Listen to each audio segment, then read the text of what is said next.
இப்போது பிரபாஸ் சார் ஆகட்டும், அவரோட டெப்த்து என்ன நடந்தது தேவசேனா அப்படின்னா நம்ம பிரபாஸ் சார் மாதிரி இருக்கணும் அப்படின்னா ராக்கி பாய்க்கு வந்து மே கமின் அப்படின்னா யஷோரோட ஞாபகம் வந்துடணும். இப்போது ஷாருக் சாருக்கு பேசுகிறாருன்னு மீனம்மா அப்படின்னும் போது ஷாருக் சார் வாய்ஸ் அவங்களோட டெக்ஸ்சர் ஒன்று இருக்குல்ல.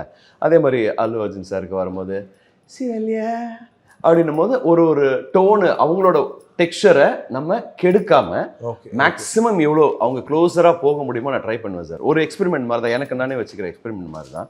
அதுக்கு ரைட்டர்ஸ் பயங்கரமாக ஹெல்ப் பண்ணுவாங்க சார். இப்போ கார்கி சார் மாதிரியோ, இப்போ லக்கி பாஸ்கர் எழுதுனாங்க இல்லையா விஜயகுமார் சார், அவங்கெல்லாம் வந்து 777 சார்லி அவர் தான் டைலாக் எழுதுனாங்க. ஸோ நான் 777 சார்லியில் ரக்ஷித் சாருக்கு பேசும்போது அவங்க நிறைய டைம் கொடுப்பாங்க சார். நம்ம அந்த கேரக்டராக மாறுறதுக்கு டைம் கொடுப்பாங்க. ஏன்னா நம்ம ஏதோ ஒரு மூடில் வீட்டிலேருந்து கிளம்பி போகிறோம் ஸ்டுடியோவுக்கு. அப்போது அந்த கேரக்டரை நம்ம மாறுறதுக்கான டைம் நம்ம கொடுக்கலன்னா இது இன்னொரு டப்பிங் ஆகிடும். 777 சார்லியில் இருக்க ஒரு தர்மாவாக நம்ம சவுண்ட் பண்ண மாட்டோம், புஷ்பராஜா நம்ம சவுண்ட் பண்ண மாட்டோம், பாகுபலியாக சவுண்ட் பண்ண மாட்டோம், ராக்கி பாயாக சவுண்ட் பண்ண மாட்டோம், MS டோனியாக சவுண்ட் பண்ண மாட்டோம். இந்த மாதிரி அதுக்கான டைம் அவங்க கொடுக்குறாங்கல்ல சார். இந்த மாதிரி இப்போ எனக்கு கிடைக்கிற ஒரு ஆப்பர்ச்சுனிட்டி, எனக்கு கிடைக்கிற ஒரு டைமும் மற்ற வாய்ஸ் ஆர்டிஸ்ட்டுக்கும் கிடைத்தால் இந்த மாதிரி நிறைய பேர் இங்கே நல்லா பெர்ஃபார்ம் பண்ணுவாங்க.